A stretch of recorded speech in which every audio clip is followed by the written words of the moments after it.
Kaalujuttude saates räägime avatult, ausalt ja tõenduspõhiselt, mis ülekaalu ja rasvumist tegelikult põhjustab ning kuidas selle keerulise haigusega toime tulla. Saate toob teieni Novo Nordisk. Kuula ja loe lisaks veebilehelt minukaal.ee. Tere taas kuulama Kaalujuttude saadet. Rasvumisega käib sageli kaasas moraalne hinnang, justkui oleks tegu tahtejõu puudusega. Samal ajal räägib aga kaasaegne meditsiin rasvumisest kui kroonilisest haigusest, millel on bioloogilised mehhanismid, kordumise risk ja vajadus pikaajalise toe järele. Täna uurimegi, kus lõpeb vaba valik ja kus algab bioloogia, mida tähendab krooniline rasvumine ning kuidas teaduspõhine ravi, mis võib siis koosneda elustiilist, ravimitest, kirurgia kasutamisest, päriselt töötab. Lisaks räägime, mida ravijuhendi ajakohastamine patsiendi jaoks tähendab, ehk siis milline võiks olla selgem ja toetavam raviteekond. Saates on neid teemasid avamas doktor Kristel Ehala-Aleksejev. Tere! Tere! No alustame vast sellest, et te olete üheaegselt üldarst ja toitumisterapeut ja kui me räägime rasvumisest kui kroonilisest haigusest, siis mida see nagu päriselt tähendab, et kuidas teie nagu seda näete? No selles mõttes rasvumine kui haigus on tulnud meditsiini alles küllalt värskelt.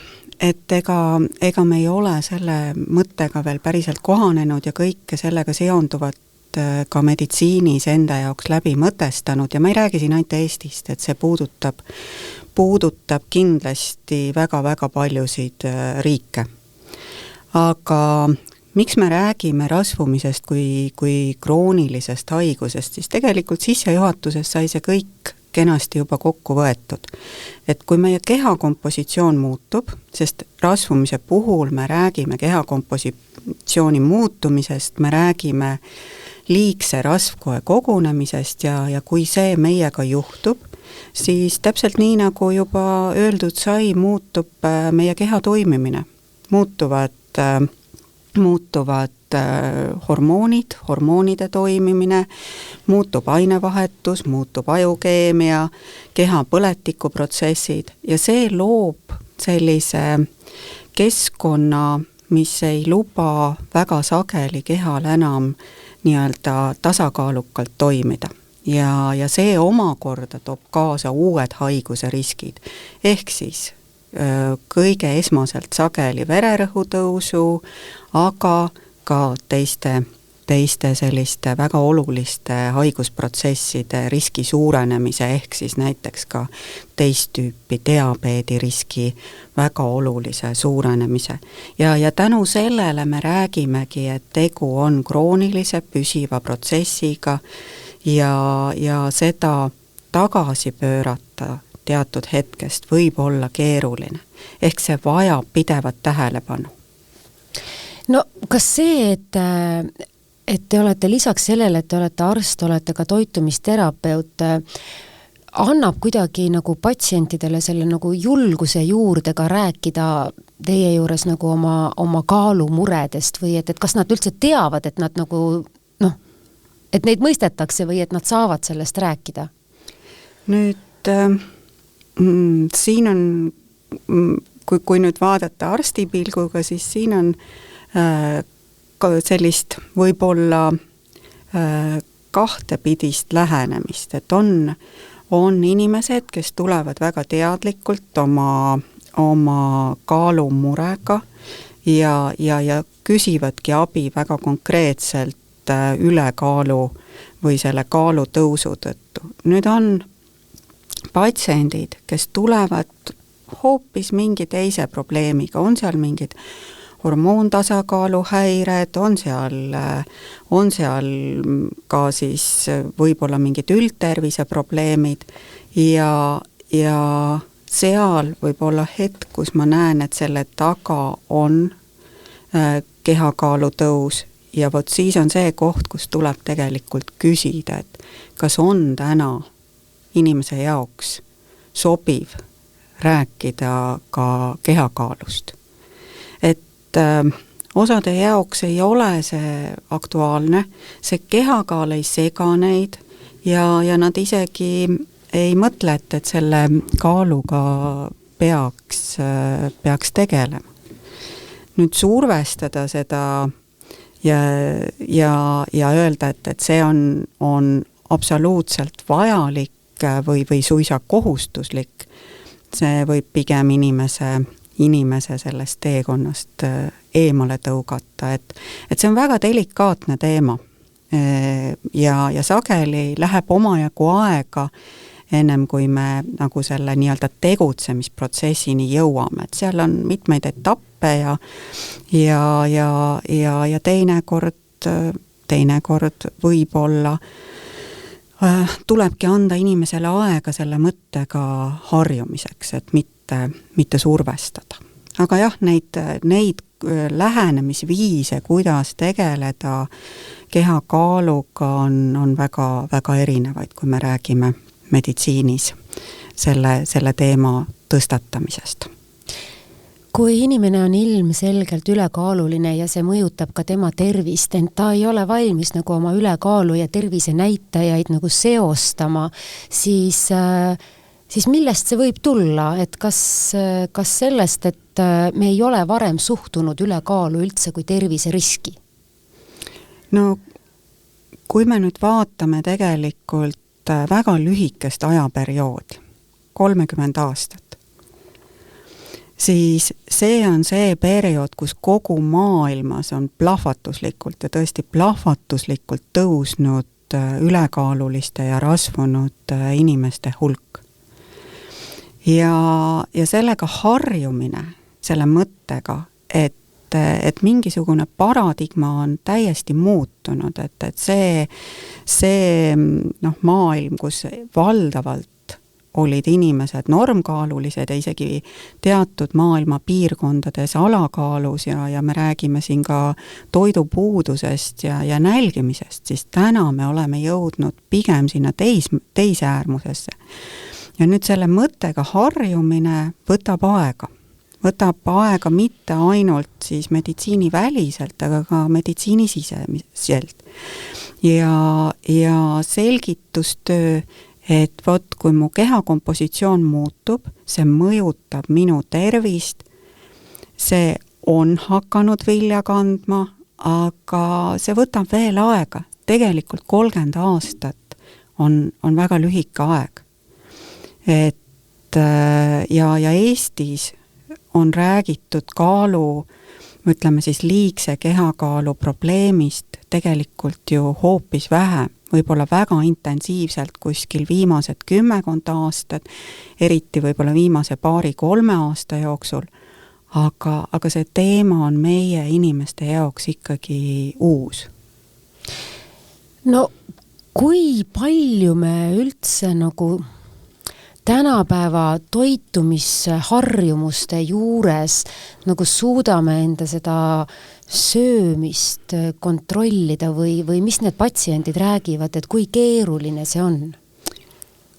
Siin tuleks tegelikult teema jagada ka hästi mitmeks, et üks on see, et tõepoolest, kui me alustasime neid kaalujutte, et kas see on tahtejõud või see on midagi muud, siis jah, üks on see, kus on minu teadmised, mina lähen poodi, mul on mingisugune ressurss, mille eest ma saan endale toitu osta, ma valin kohad, kus ma seda ostan, kuidas ma ostan, millal ma söön. Nüüd jah, seal justkui oleks minu isiklikud teadmised, mis määravad seda, mil moel ma oma keha siis tõepoolest toidan. Aga me elame ühiskonnas, kus on tänaseks väga palju toitu ja see toit on väga kergesti kättesaadav. Ja ei kulu 50 minutit sõltumata kellaajast, on see päeval kell 2 või öösel kell 2, et ma saaksin toidu kätte. No maakohtades ilmselt pikema aja jooksul, aga ka seal on nii-öelda need toidukiirteenused täna kättesaadavad. Mul ei ole seda probleemi, et mida võib-olla natuke vanemad inimesed mäletavad, et kui kell 7 õhtu oli külmkapp tühi, siis ta oli tühi kuni järgmise päevani. Ja see Ka siis, kui ma läksin järgmine päev poodi, oli seal teatud valikute hulk, millest ma tegin oma toidulaua valikud.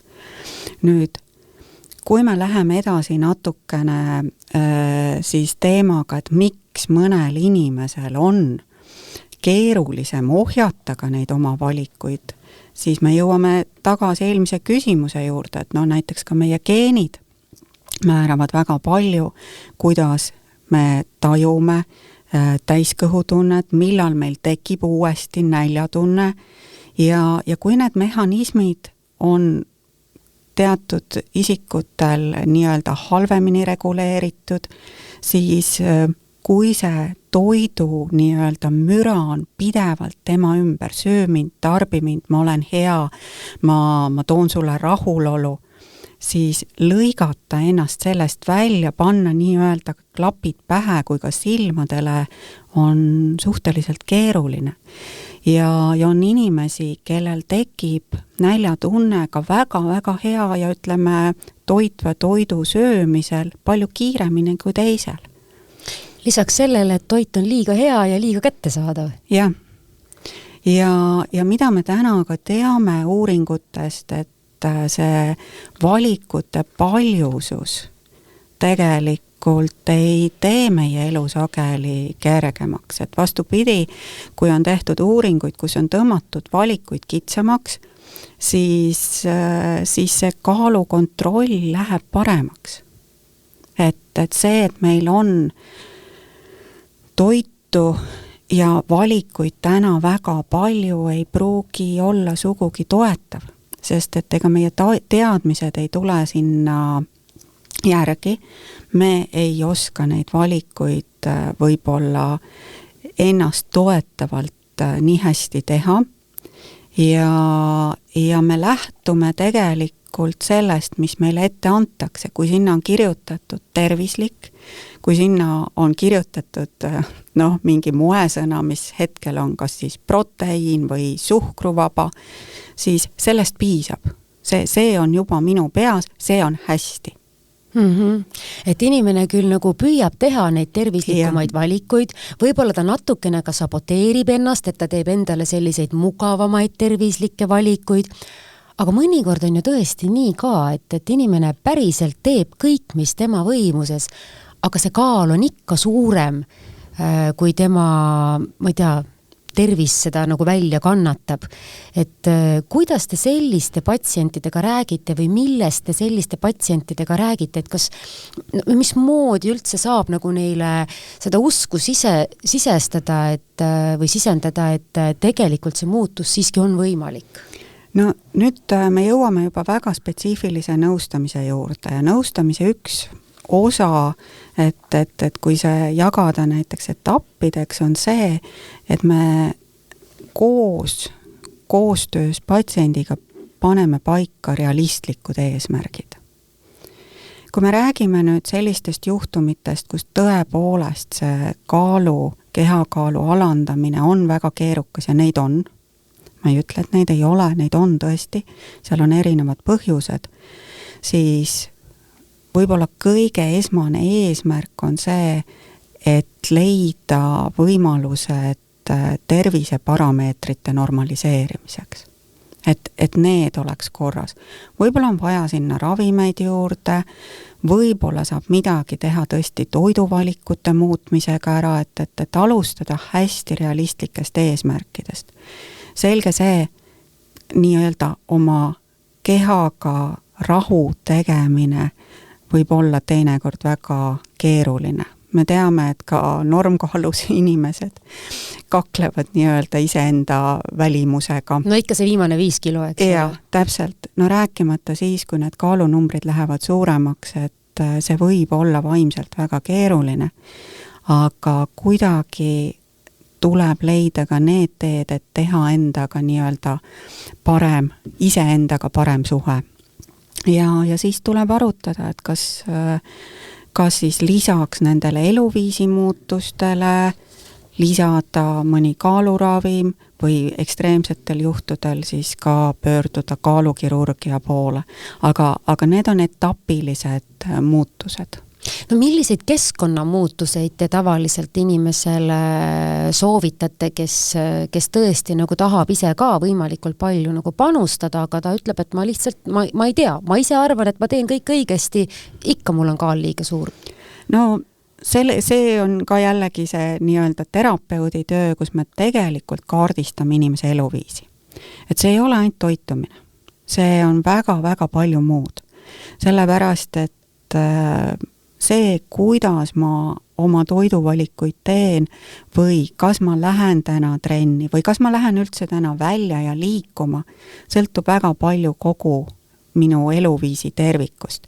Ehk see, kui hästi ma olen maganud, milline on minu vaimne seisund, kui ärev ma olen, kõik see määrab, kas ma teen poes ühtmoodi valikuid või teistmoodi valikuid. Et need on ka täna tegelikult väga-väga paljudes uuringutes paika pandud. Et näiteks halb uni tõstab isu sellise energiarikka, suhkru ja rasvarikka toidu järele. Sellepärast on nii, et kui ma teleka ees magan diivanil 3 tundi ja ma tõusen üles, siis ma olen selle heli sees maganud, tuli on laes põlenud ja mis ma esimese asjana teen? Ma lähen sööma ja siis ma lähen alles teisele korrusele üles sama voodisse. Et teinekord sellised väikeste mehhanismide tundmised aitavad mul ka endaga paremini rahu teha. Et seda on uuritud näiteks tudengitega, et kui on sessi periood, stressirikas, palju eksameid korraga, isegi need, kes on väga-väga teadlikud oma toiduvalikutes, sel hetkel hakkavad tegema võib-olla mitte nii tervisesõbralikke toiduvalikuid. Nüüd, kuidas see mind aitab? Kui ma tean seda, et hästi, mu aju ei tee minuga praegu koostööd. Ta suunab mind selle Burger Kingi poole.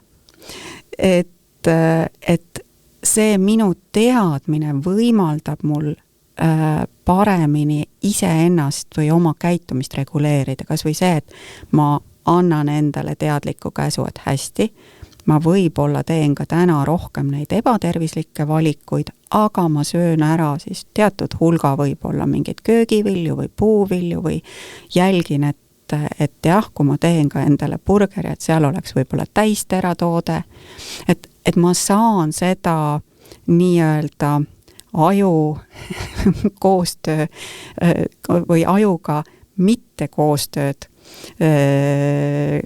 pisut teadlikuma käitumisega parandada. See on selline vastastikune saboteerimine, et aju püüab, eks ole, sind saboteerida, et anna mulle, ma ju õpin parasjagu, mul kulub palju energiat, anna mulle kiiresti üks korralik energialaks, et ma ei tea, kaks suurt šokolaadi või suur burger ja siis ma ei tea, sina pead omakorda oma aju vastu saboteerima, et okei, ma annan sulle selle energia, aga natuke teisel, natuke tervislikumal moel.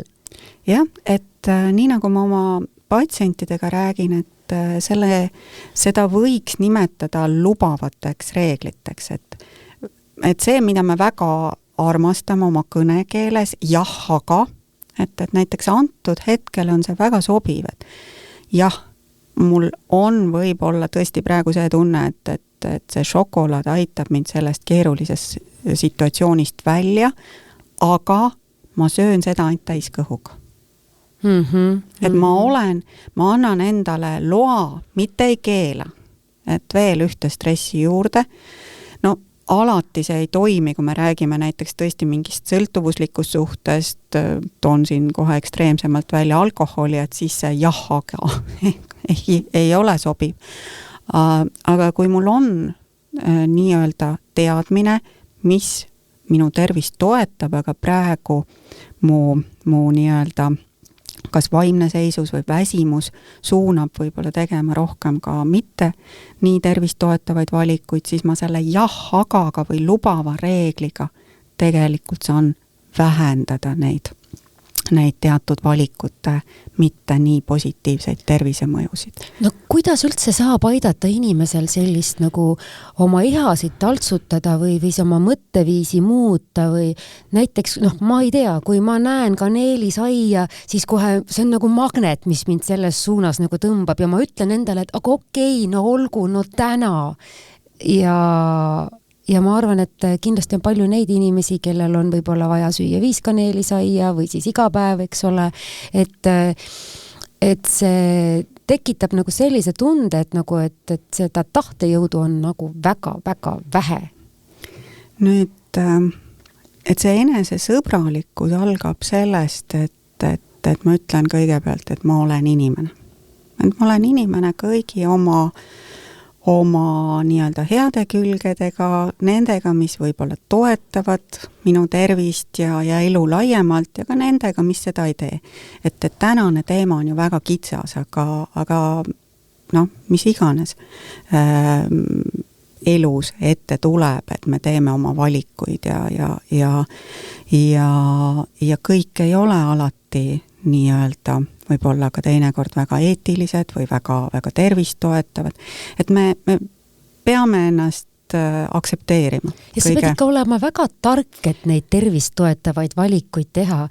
No näiteks lihtsalt hoiad ennast ahvatlustest eemale ja selleks sa pead ka natukene ette mõtlema, et mitte oma impulsi järgi joosta, et kas te olete tundnud oma tööd tehes, et te annate kõik nagu vajalikud nõuanded inimesele ja ta justkui nagu püüab neid täita, aga natuke nagu tundub, et nagu see, mis teda ümbritseb, et see töötab talle vastu. Näiteks lastel on koolis puhvetid. Ma isegi liiga palju ei süüdistaks enam meie bensiinijaamu, sest võrreldes teiste riikidega meie bensiinijaamad ikkagi pakuvad väga tervislikku toitu ka. Et ma ei saa öelda, et nad ainult halba toitu pakuks, aga nagu üldises plaanis, et isegi kui sa tahad teha õigeid valikuid, siis need valed valikud vaatavad sulle igal pool otsa. Nüüd minnes selle eelmise mõttearendusega edasi ja vastates sellele küsimusele, siis kuhu ma tahtsin välja jõuda, on see, et meie eluviis on meie harjumuste kogum. Ja harjumused on midagi, mida me saame treenida. Et siin me jõuame nii füüsilise treeningu juurde, kui ka vaimse, kui üldse meie eluviisi treeningu juurde. Ja ma saan ennast treenida mingeid käitumuslikke harjumusi muutma. Ehk seda, et kõigepealt ma pean aru saama, mida ma teen, kuidas ma käitun, siis võib-olla ongi terapeudi abiga, miks ma seda teen ja mida ma saan muuta. Nüüd eesmärk ei ole võib-olla jõuda sellisesse perfektsionismi või isegi kindlasti ei ole eesmärk sinna jõuda. Eesmärk on hakata tegema tervislikemaid valikuid ja elada tervislikumat elu, kui me räägime täna sellest kehakaalu kontekstist. Ehk siis, kui ma ennem ei liikunud üldse ja võib-olla korra nädalas käisin trennis, siis on see suur muutus, kui ma aasta pärast teen iga päev 5000 sammu ja käin 2 korda nädalas trennis. Või vastupidi, et kui siin oli jutuks, et Karlssoni kombel 5 või terve taldriku täis kaneelisaiu, siis jah, et mulle meeldib kaneelisai, aga ma suudan piirduda 1 kaneelisaiaga ja võib-olla nädalavahetusel 2 kaneelisaiaga. Et eesmärk on treenida ennast oma harjumusi muutma. Me ei saa harjumusi päriselt nii-öelda välja lülitada, aga me saame neid üle kirjutada. Et see on nagu valmistumine, tänapäeval on moeks hakata tegelema siis mingi sellise spordialaga, küllalt raskete spordialadega ühel hetkel, siis võib võtta oma ka eluviisi kui ühte spordiala. Ja seal on ka mitmeid, kui me räägime trialtonitest või kaanet. On ka eesmärgid. Jah. Et ma panen eesmärgi ja mul on võimalus järgmine aasta oma eesmärgi parandada. Et eluviis on harjumuste kogus ja harjumused on treenitavad. No ütleme, kui inimene soovib seda kõike teha, aga alustuseks on ta ülekaal ikkagi tõesti nagu nii suur, et ta puht füüsiliselt ei ole võimeline näiteks neid asju tegema, mida liikuvad inimesed ikka teevad, et käivad trepist ja näiteks jooksevad ja et ta vajab tegelikult sellist tõsisemat nõustamist ja tal tuleb ka lausa selline raviteekond ette võtta, et mismoodi see protsess välja näeb? nüüd jällegi, et me alustame ikkagi sellest, et kas see inimene täna on ise valmis, mitte valmis selles mõttes, et noh, ainult tegemise mõttes, aga ka vaimselt valmis seda teekonda ette võtma. Ja see tuleb nii-öelda vestluses läbi arutada, et ma ei saa öelda, et see on sage vastus, aga seda ikkagi tuleb, et teate, mu kaal mind eriti ei sega. Et ma ei mõtle selle peale igapäevaselt ja kui mind ei oleks teie juurde saadetud, et siis ma ilmselt ei oleks selle peale üldse oma aega kulutanud. Nüüd, kui me räägime need asjad patsiendiga või nõustamiskontekstis teinekord kliendiga läbi, siia ta ütleb jah, et aga kus me siis pihta hakkame, siis tulebki etapiliselt läbi vaadata, et kus see teekond võiks alguse saada.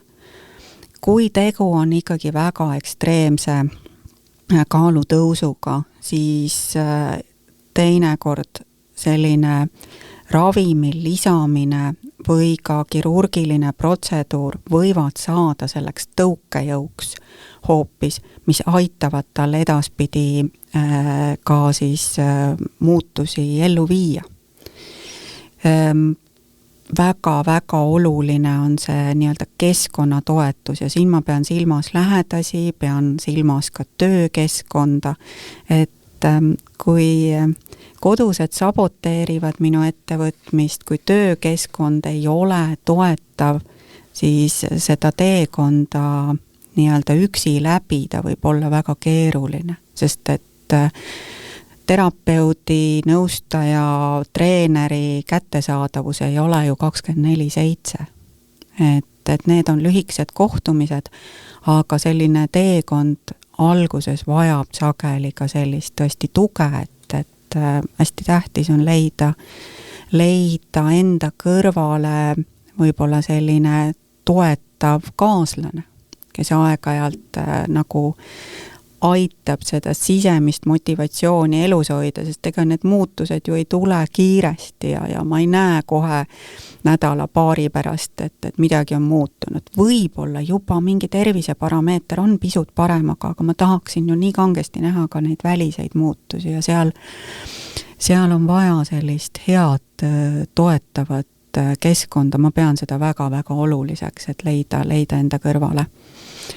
Ja siis saab paika panna, et mis on selle inimese kontekstis kõige olulisem asi, mida on vaja muuta. Ja nagu ma juba ütlesin, et teinekord ei ole see üldse söömisharjumused või liikumisharjumused, see võib olla hoopis unekvaliteet, millega me hakkame tegelema.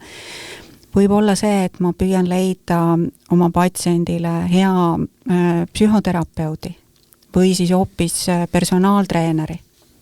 Et see teekonna algus võib olla väga erinev, kuidas siis pihta hakata ja sellele lisanduvalt saab siis rääkida ka tänapäeval kaaluravimitest ja vajadusel siis ka kaalukirurgiast.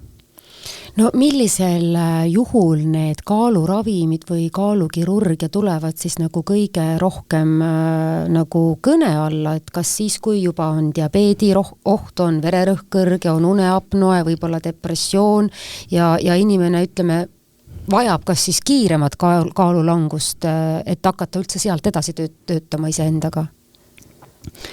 No selles mõttes kaaluravi alustamine, kui me räägime ravimist, on pandud paika ka ravijuhendiga, et mis hetkel me võiks selle peale mõelda, see ei ole ju kohustus, et me peame ravimi panema, aga mis hetkel me võiks selle peale mõelda ja kui tõesti on näha, et inimene on ise teinud pingutused oma eluviisis, püüdnud siis võib-olla tegeleda ka selliste liikumisharjumuste muutmisega, parandanud oma und, aga ka asjad ei suju tema jaoks nii hästi või ka seesama, millest me rääkisime, et tõesti on näha, et selle inimese isukontroll või näljatunde teke on erinev teistest ja see tuleb palju võimsamalt või kiiremini kui võib-olla tema heal sõbral või töökaaslasel,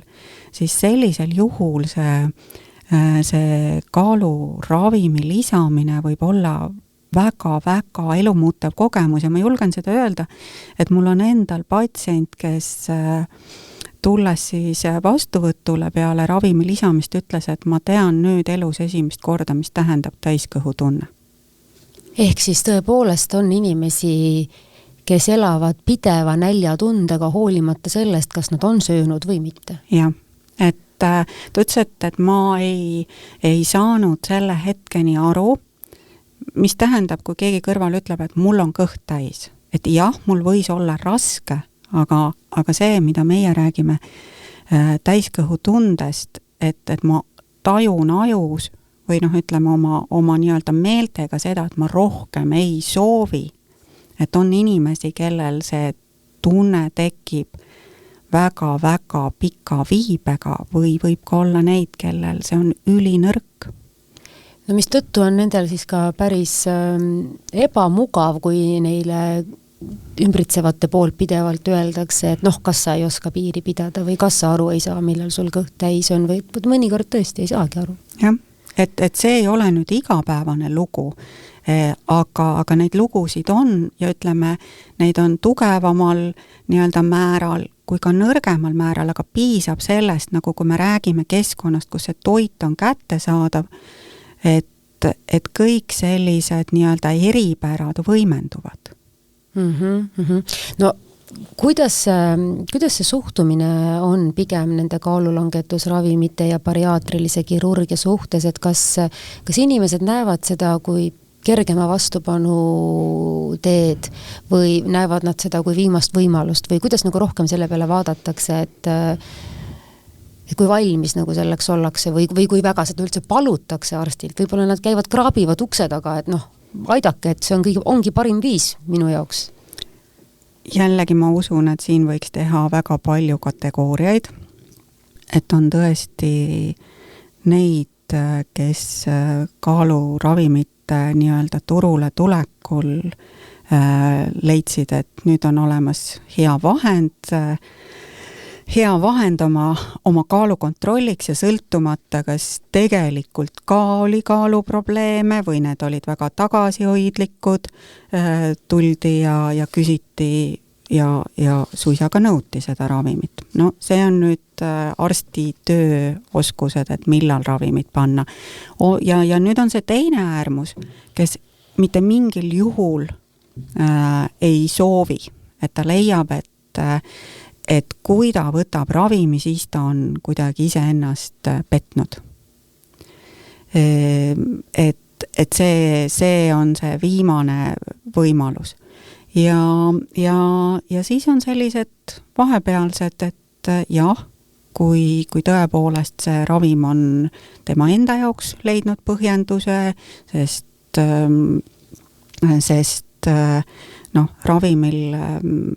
ravimitel on lisaks siis seda nii-öelda isukontrolli ja ainevahetuskontrolli, ka terviseparameetreid parandavaid toimeid, et kui on tõesti aru saada, et jah, see võib mulle sobida, parandada ka minu terviseparameetreid, siis öeldakse jaa.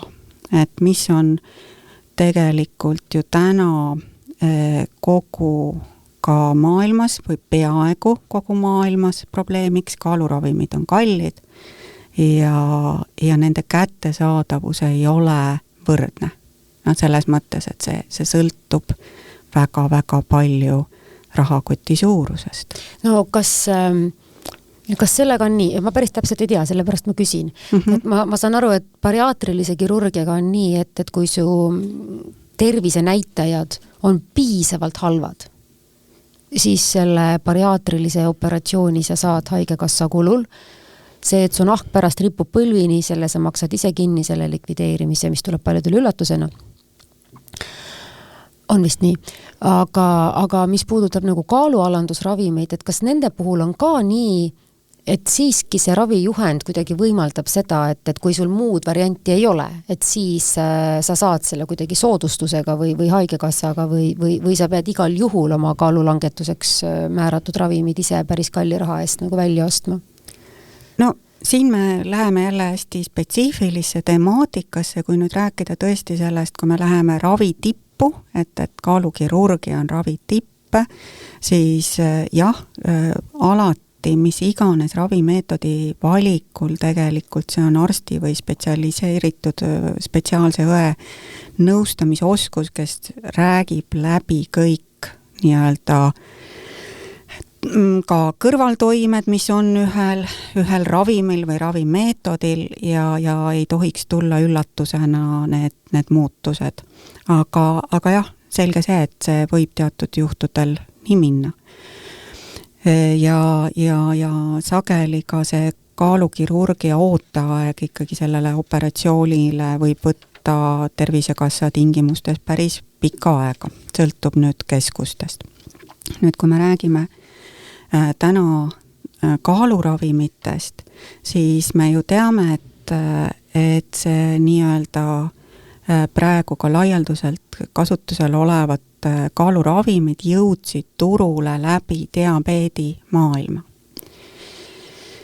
Ja selles mõttes, kui me räägime liigsest kehakaalust ja diabeedist, siis nendele patsientidele teatud tingimustel on need ravimid kättesaadavad ka soodustingimustega.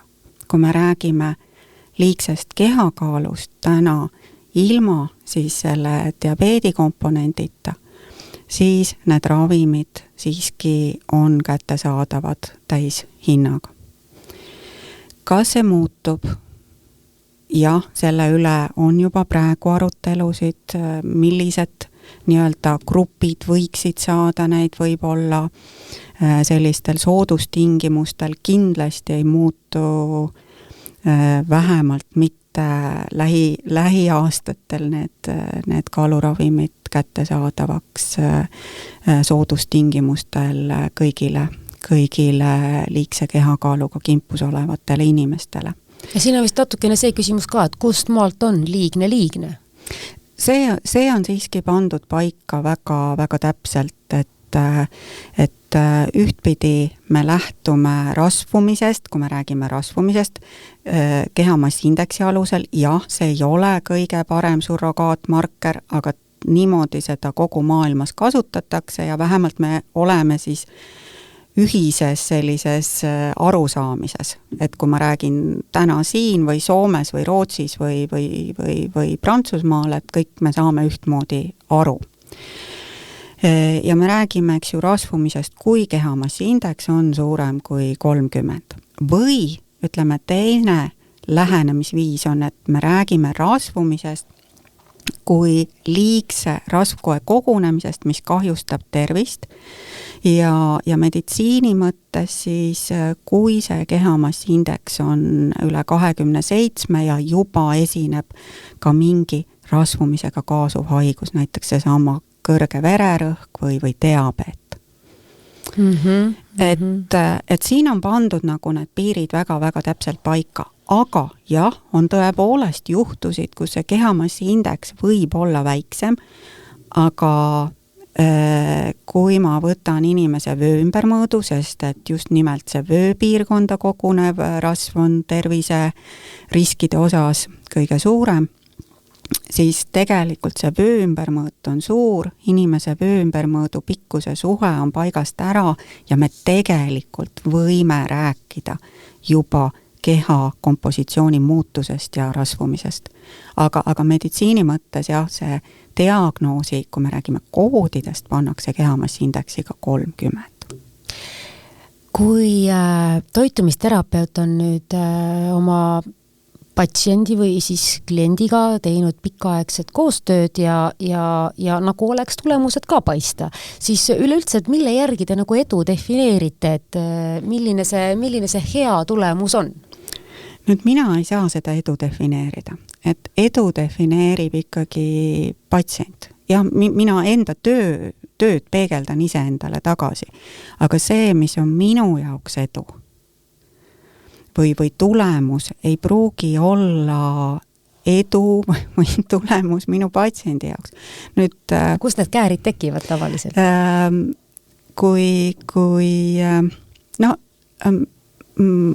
Ma pigem jällegi hüppan siin korraks sellisesse teraapiatehnikasse, miks on ülioluline seada vaheeesmärke.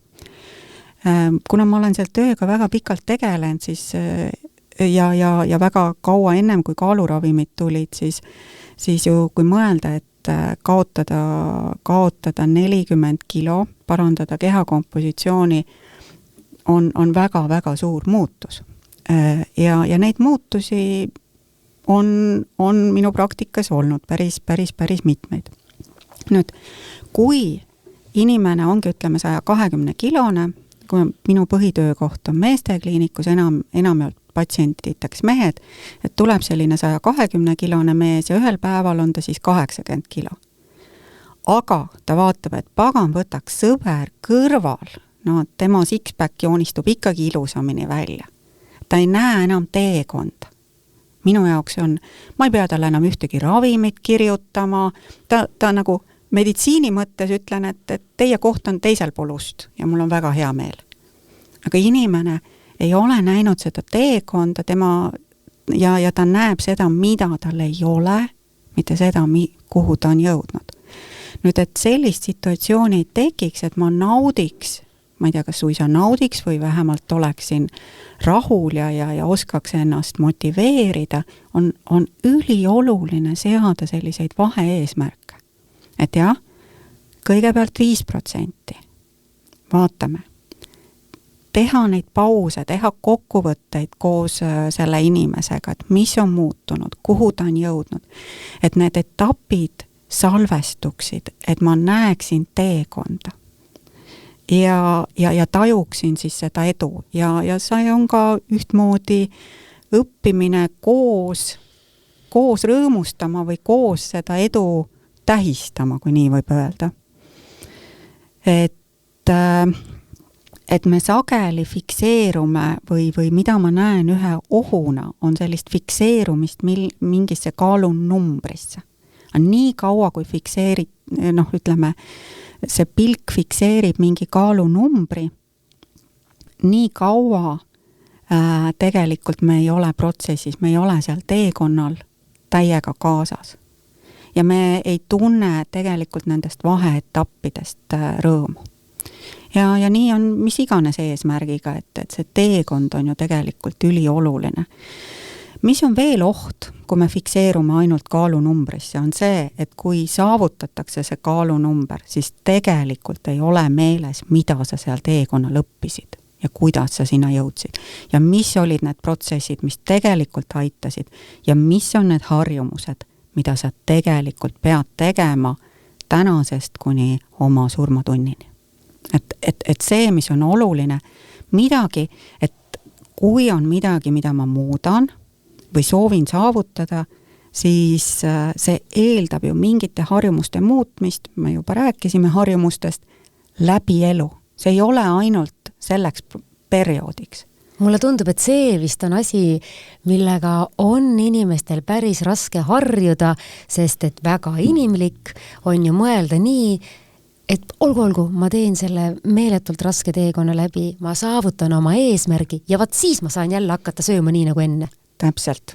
Ja sellepärast ongi oluline panna vaheeesmärke, vaadata üle, mis on tehtud ja ma jõuan jälle tagasi selle harjumuste treeningu juurde.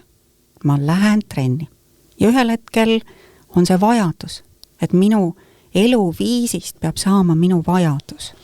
Kui palju teil on tööd tehes seda ka, et te peate olema kaalu langetaval inimesel kõrval nagu selline moraalne tugi? Kindlasti on. Selles mõttes, et mõnel juhul ongi see, et seda teekonda alustada, kuidas alustada, et mitte inimest ära tõugata. Olles olnud tõesti ju väga pikaaegne nõustaja, siis ma tean, kui kergesti need vead tekivad või kuidas inimesi ka ära hirmutada ja eks oma vigadest õpidki aja jooksul ka inimesi paremini nõustama. Aga mõningatel juhtudel ongi tegelikult seda tuge vaja siis, kui justkui eesmärk on saavutatud ja tekib tühjuse tunne, et mis nüüd edasi? Aga edasi tuleb elu. Ja siis ja siis sa tegelikult peaksid elama selle kõige uue järgi, mida sa oled juba õppinud, eks ole. Ja teinekord on moraalselt tuge vaja ka selleks, et öelda, et meie koostöö on lõppenud. Sellepärast, et mina olen oma osa andnud, teie olete selle suurepäraselt omandanud ja nüüd tulebki see sama elamise koht. Et ka see võib olla see lahtilaskmine, kui rääkida nagu terapeudi tööst, et see lahtilaskmine mõlemal pool. Sellel, kellel anti nõu ja see, kes andis nõu, võib olla keeruline, aga kumbki variant ei ole hea, jääda oma klienti või patsienti kinni või kui tema jääb sinusse kinni. Nii et tehkem seda, milleks me oleme kokku tulnud ja siis tänagem üksteist ja elu läheb edasi. Ja. Igatahes suur tänu doktor Kristel Ehala-Aleksejev siia saatesse tulemast ja natukene rääkimast sellest, et kuidas siis on kõige parem meie vaimule ja füüsisele kaalu langetamise teekond läbi teha. Kõike head, hea kuulaja ja luban, et peagi kohtume taas. Kaalujuttude saates räägime avatult, ausalt ja tõenduspõhiselt, mis ülekaalu ja rasvumist tegelikult põhjustab ning kuidas selle keerulise haigusega toime tulla. Saate toob teieni Novo Nordisk. Kuula ja loe lisaks veebilehelt minukaal.ee.